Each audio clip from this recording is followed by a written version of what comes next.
24절, 누가복음 10장 21절부터 24절까지 같이 한 목소리로 봉독하겠습니다. 그때에 예수께서 성령으로 기뻐하시며 이르시되 천지의 주제이신 아버지여, 이것을 지혜롭고 슬기는 자들에게는 숨기시고 어린 아이들에게는 나타내심을 감사하나이다. 옳소이다. 이렇게 된 것이 아버지의 뜻이니이다. 내 아버지께서 모든 것을 내게 주셨으니 아버지에는 아들이 누구인지 아는 자가 없고 또 아들과 아들의 소원대로 계시를 받는 자 외에는 아버지가 누구인지 아는 자가 없나이다 하시고, 제자들을 돌아보시며 조용히 이르시되 너희가 보는 것을 본 눈은 복이 있도다. 내가 너희에게 말하노니 많은 선지자와 임금이 너희가 보는 바를 보고자 하였을 때 보지 못하였으며 너희가 듣는 바를 듣고자 했을 때 듣지 못하였느니라. 아멘.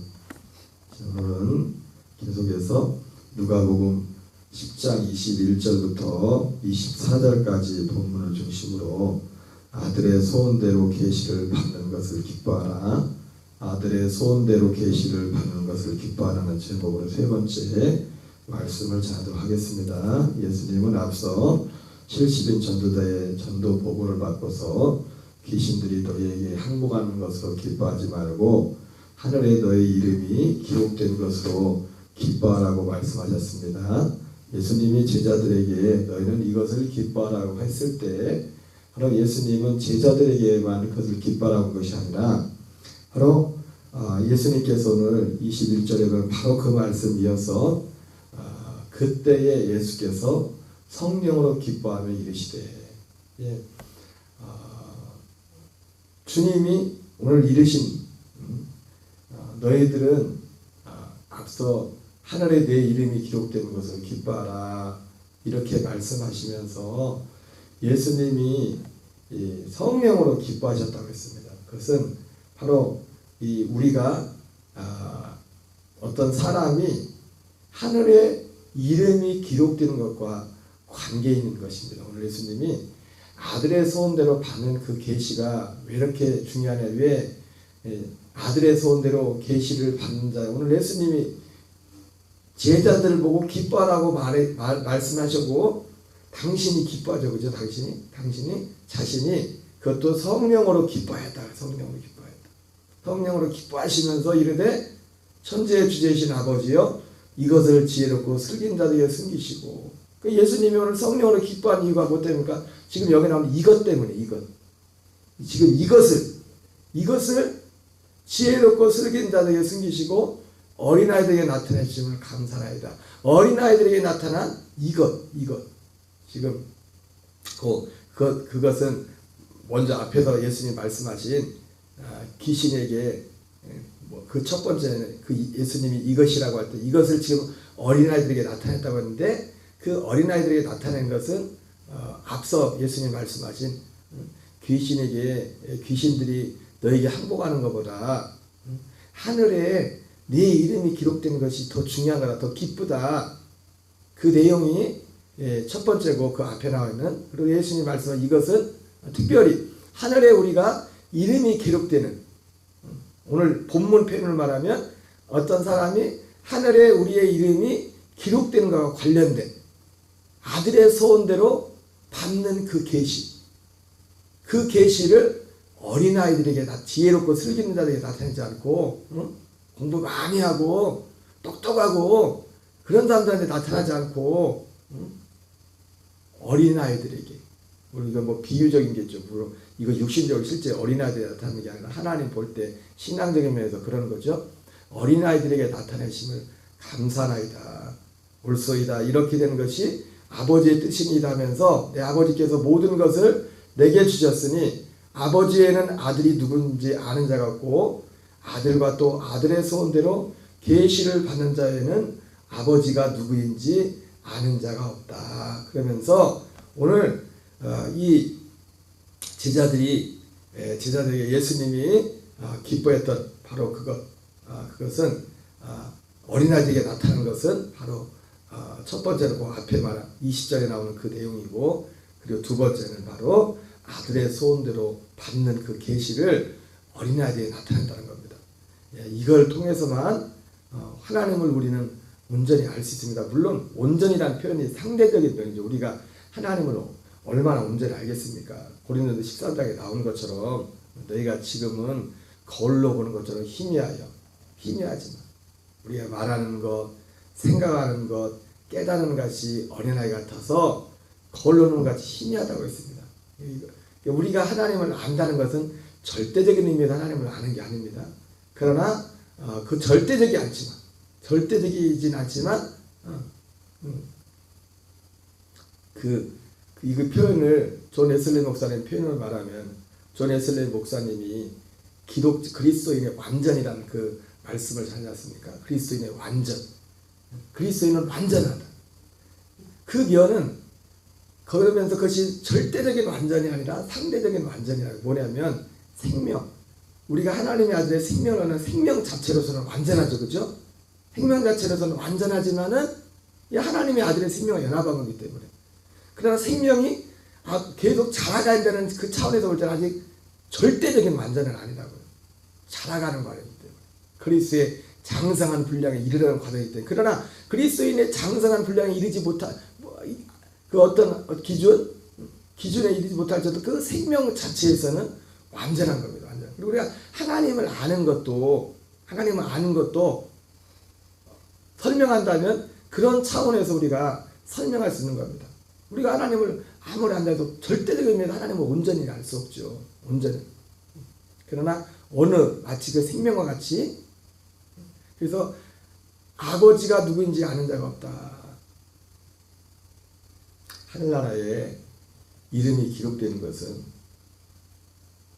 아버지가 누구인지를 알지 못하고는 하늘나라에 이름이 기록되고 이것과 관련 있는 겁니다. 다. 우리가 하늘나라에 이름이 기록된다는 것은 아버지가 누구인지를 알아야 돼요. 근데 아버지가 아는 것, 물론 그것은 지식적인 차원에서만이 아닙니다.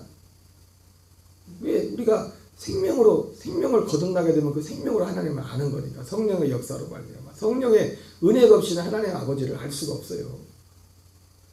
그래서 오늘 예수님께서는 예수님 자신의 기쁨이 그거였어요. 예수님 자신. 그러면서 요한 3서 2절 3절에서도 사도들 이것이 예수님의 기쁨이 오늘 예수님이 성령으로 기뻐하면서 뭘 기뻐했습니까? 이 아들의 소원대로 주시는 이 계시를 저 어린아이들에게 나타나시기를 기뻐했어요. 누군가가 하나님이 우리 이 땅에 사는 사람들을 보면서 하나님이 가장 사람들을 보면서 기뻐하는 게 뭐냐? 어떤 사람이 아들의 소원대로 주시는 그 계시를 알아서 여러분 그 계시는 그 복음이라 했습니다. 진리라고 했습니다. 결국은 우리의 구원에 관련된 것이라고 했어요. 그것을 알고 믿어서 그 안에서 사는 것을 하나님 아버지는 가장 기뻐하고 예수님 자신도 가장 기뻐하고 요한삼서 2절 3절에 보면 예수님께서 제자들에게 그 사도들에게 이걸 맡기셨지 않습니까? 아들의 소원대로 받는 그 계시를 사도들에게 맡겼다고요. 그래서 그 계시를 받은 사도들도 무엇을 가장 기뻐했습니까? 자기와 함께 예수 믿는 형제들을 보면서 형제들아 내가 정말 여러분들이 진리 안에서 행하는 것을 듣는 것보다 기쁜 것이 없다. 이렇게 말하잖아요. 그러면서 네 영혼이 잘된 같이 범사가 잘되고 강건해라. 우리가 영혼이 잘되는 유일한 길은 진리를 빼놓고는 진리를 알지 못하고는 우리 혼이 잘될 수가 없습니다. 거기서 말하는 영혼이라고 우리 성경에는 영혼이 잘된 같이 되어 있지만 정확히 말하면 영혼이 아니라 그냥 혼입니다. 푸시케 우리 혼이 잘 된다는 것은 다른 표현으로 말하면 뭡니까? 우리가 영이 된다는 거예요. 아들의 영을 받아서 우리 혼이 아들의 영을 받아서 이 아들의 영을 받는 것은 오순절부터 시작됐습니다. 그 아들의 영은 성령님을 말하는 것도 아니에요.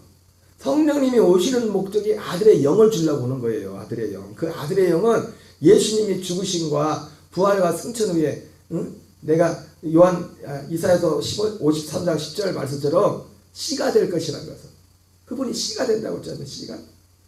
그 말씀이 성취된 겁니다. 성령님이 아들의 영이 아닙니다. 성령님은 아들의 영을 주는 거예요. 우리가 사람들이 주님이 내 안에 있다고 하잖아요. 그죠? 주님이 내 안에 있다고. 이 주님이 내 안에 있다는 것은 정확히 뭐냐면 그냥 막연히 감상적으로 주님이 내 안에 있다가 아니라 아들의 영과 내가 하나가 연합했다는 거예요. 완전히. 그 아들의 영과 내가 연합했다는 데는 또 그 이전에 뭐가 있습니까? 나 옛사람은 나 옛자는 예수 그리스도가 죽었다는 거예요. 내가 그리스도에서 함께 십자가에 못 박혀 죽었나니. 예수님과 함께 그 죽음, 여러분 말이 나온 김에 십자가의 은혜 하는데 십자가의 은혜가 뭡니까? 십자가의 은혜가 뭐예요? 죽는 은혜예요. 십자가를 통해서 주님이 우리에게 주시는 은혜는 죽는 은혜라고. 율법에 대해서 죽고 옛사람이 죽은 성경은 그렇게 말하고 있어요. 죄사함은 어디서요? 성소에 들어가서 그 피로. 성소에서 그 피로. 정확히 말하면 죄사함은 누가 죄사함 받는 거예요? 우리 혼이 죄사함 받는 거예요. 우리 혼이. 죄는 보세요. 원리가 똑같습니다. 제가 언젠가 전에 한 새벽에 1년 전에 1년 넘은 것 같은데 이 얘기를 한 지가 새벽에 말씀을 전할 때 그런 말씀을 했죠. 아담과 하도 죄는 뭐가 졌어요? 몸이 죄를 졌죠. 그죠? 몸이 죄를 졌는데 죄값을 몸을 실컷이 몸대로 죄 짓고서 실컷이 몸대로 육신의 세력대로 살고 싶은 대로 살고 사실 결국 나중에 심판은 누가 받아요? 우리 혼이 받아. 혼이. 지옥하는 거는. 그 구조로 아담도 이렇게 선악과만 쳐다보고 맛있겠다. 그리고 끝났습니다. 그걸 따먹는 순간에 몸으로 죄를 졌잖아요. 실제로 먹었잖아요. 안 먹었으면 상관없죠. 근데 몸으로 먹었단 말이에요. 물론 그것을 나중에 육신으로도 저주로도 오지만은 사실 육신은 어차피 뭐 잠깐 있다가 제한된 시간이 있기 때문에 고통당해도 그때만 고통당하면 끝이지. 영원한 게 아니까 육신의 고통이라는 것은. 진짜 저주는 뭡니까? 영원한 고통이죠. 영원한 고통. 그래서 죄는 몸이 죄를 졌지만은 그 책임은 우리 혼이 지는 혼이 범죄한 혼. 그래서 우리가 죄사함 받는 것도 결국은 우리 영혼이 죄사함, 영혼이 죄사함 받는 그 영혼이 어디에서요? 성소에서. 우리 죄사함의 은혜는 성소의 은혜입니다. 성소에. 물론 십자가에서 흘린 피를 가지고 들어가는 거예요. 그 피를 십자가에 대해서 흘려줬죠. 그러나 십자가를 통해서 십자가의 은혜, 십자가에 할 때 기본적으로 먼저 십자가의 은혜 할 때 먼저 하나님 십자가를 통해서 우리에게 베푸시는 은혜는 뭐냐면 우리를 죽이는 겁니다. 예수 그리스도의 십자가 함께 죽게 하고 율법에 대해 죽임을 당하는 성령. 그래서 육신의 정죄가 없어지고 육신의 율법의 저주에서 자유케 되는 거예요. 육신에 관해서. 그 다음에 주님이 우리 혼들을 성소로 이끌어서 거기서 우리 혼들의 죄를 사하고 그 성소 그리스도 안에서 그래서 아들의 생명으로 우리를 거듭나게 아들의 생명과 하나 되게 하는 연합. 둘 다 연합입니다. 믿음은 연합이에요. 예수 그리스도와 연합인데 믿음이란 것은 먼저 육체로 오신 예수님과 연합해서 육체로 오신 예수님과는 뭐가 연합합니까? 우리 옛사람이 연합하는 겁니다. 우리 저주받은 옛사람이 범죄한 옛사람이 죄의 몸이 연합해서 거기서 같이 죽는 겁니다. 여러분 우리가 때때로 그리스도 안에 살 때도 때때로 우리 속에 옛사람이 다시 발동할 때가 있죠. 사람은 옆에 사람은 눈치 못할지라도 내 안에서 막 곤사님도 있죠. 그죠? 없으면 죽은 거지. 하나님 동안 죽을 때까지 이게 있는 겁니다. 그러나 그것이 우리에게 힘을 미치지 못한 이유는 뭐냐면 우리는 진리 안에 있을 때 그것이 우리에게 발동을 해도 이제는 우리는 분명히 알아요. 이걸 내가 나는 왜 예수 10년 20년인데 왜 계속 이럴까? 안 되네. 그렇게 가는 게 아니라 그걸 진짜 이기는 길은 뭡니까? 지금 그게 발동할 때 물론 그걸 좋아하면 안 됩니다. 그걸 좋아하고 내가 그냥 난 어쩔 수 이럴 수밖에 없어. 그걸로 가버리면 안 돼요. 그걸로 가라는 얘기가 아니라 그걸 가지고 끌어안고서 내가 어떻게 하려는 게 아니라 제가 며칠 전에 새벽에 그런 말씀드렸지만 진짜 회개는 하나님 내가 지금 이런 마음인데 이런 마음이 생깁니다. 그 말을 고백했지. 진짜 회개는 뭘 했어요? 그거를 거부하고 믿음에 서는 게 진짜 회개라고요. 내 마음속에 일어나는 불순하고 더러운 것들이 혹시라도 이렇게 올 때 주님 이거 어떻게 해요? 어떻게 해주세요? 나 이런 사람입니다. 그게 회개가 아니라 거듭난 사람의 회개는 뭡니까? 신자의 회개는, 아들들의 회개는 그것들이 올 때 그걸 선택하지 않고 고린도후서 15장 17절을 가르쳐 내가 전에는 예수 그리스도로 육체대로 알지만 이제는 어떤 사람도 육체대로 알지 않는다. 누구든지 그리스도 안에 있으면 새로운 피조물이다. 이전 것은 지나갔으니 보라 새 것이 되었다 말씀처럼 지금 내 육체 가운데 있으란 건데 그런 거 딱 올지라도 나는 여기에 대해서 죽었다. 그리스도와 함께 죽었다 하고서 빨리 주님의 생명과 믿음을 선택하고 그렇게 마음으로도 말로도 삶으로도 그게 나타나는 거예요. 그게 세상 사람들이 볼 때는 너 위선자다 위선. 그게 위선이 아니에요. 그게 믿음이에요. 거듭나지 않은 사람이 그렇게 하는 건 위선이지만은 거듭난 자에게 그게 믿음이라. 그리고 믿음의 결과로 뭡니까? 옛사람은 순간순간 그래 사도 바울도 날마다 죽는다 했죠. 날마다 죽는다는 게 뭡니까? 우리가 죽었음에도 불구하고 여전히 하나님은 그런 환경에서 우리의 생명을 자라게 한다고요. 자동으로 오토매틱으로 되면은 하나님이 우리에게 받을 상이 뭐가 있습니까? 물론 그것도 다 하나님의 은혜지만 결과적으로 하나님이 그런 환경에서 그런 환경에 우리를 놔야 우리가 기기가 아니잖아요. 오토매틱이. 우리의 의지적인 주님은 우리의 의지와 우리의 자원함과 주님을 위한 자발적인 얼르고 달래고 그래가지고 애들도 그렇지 않습니까? 애들 하나 키울 때도요. 복음을 지면 율법 아래 키울 때가 있고 복음 아래 키울 좀 표현이 그러죠. 뭐예요? 매를 가지고 될 때는 하은이 아빠를 보고 그날 매도 많이 안 됐겠지만 하은이 아빠 키우면서 지금도 매 안 되잖아요. 지금은 옛날에 매 한 번에 되셨어요? 근데 매가 통하는 때가 있다고요. 매가 통하는 때는 어느 때가 있다고요. 그러나 어느 나이가 되면 매가 통하고 안 통하를 떠나서 부모 입장에서도 매를 안 된다고요. 왜? 그 매를 댈 때는 어느 기본적인 어떤 이건 넘어가면 안 된다는 그런 어떤 거 해주고 어느 기간이 되면 진짜 부모가 원하는 건 뭡니까? 때려서 그래서 애들이 잘못했어요 할 때 애들이 왜 진짜 잘못해서 그러는 게 아니라 애들이 왜 잘못했다 그거 배를 피해보려고 잘못했다고 말하죠. 어릴 때는 그러잖아요. 그러나 장성하면은 진짜 부모가 원하는 건 뭡니까? 자발적으로 기쁨으로. 그래서 얘가 진짜 잘못하고 그거 깨닫고 뉘우치겠으면 잘못했어도 그것 때문에 매를 안 돼요. 새끼 죽여봐라 해가지고 죽이려고 매를 대는 부모가 어디 있습니까? 죽이려고 부모를 된다.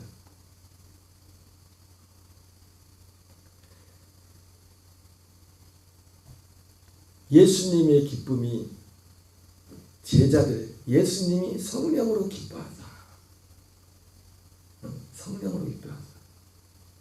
이와 같이 죄 난 사람이 회개하면 하늘에서는 회개할 것 없는 의인 99을 인하여 기뻐하는 것보다 더 기뻐한다고 합니다. 주님의 기쁨, 아버지의 기쁨은 뭡니까?